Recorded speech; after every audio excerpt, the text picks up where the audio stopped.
পাখিকে তাওয়াক্কুলের মডেল হিসেবে আল্লাহ উপস্থাপন করেছেন। বিশ্বনবী বলেন, তোমরা যদি পাখির মতো তাওয়াক্কুল করো, পাখিরে যেমনি আল্লাহ খাওয়ায় তোমাদেরকেও খাওয়াবে। পাখি কেমনি তাওয়াক্কুল করে? বিশ্বনবী বললেন, তাগদু খিমাসান ওয়া তারুহু বিতানান।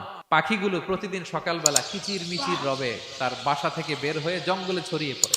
সারাদিন খুঁজতে খুঁজতে, ঘুরতে ঘুরতে, উঠতে উঠতে আল্লাহ তাআলা বিকেল বেলা আবার প্রতিটি পাখির ওদর পূর্তি করে তার ঘরে ফিরিয়ে নিয়ে আসে।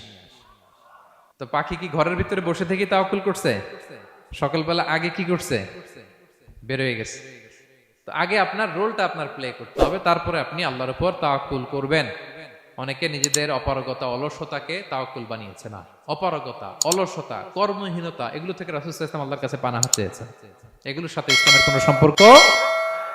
সর্বোচ্চ চেষ্টা চালিয়ে যেতে হবে।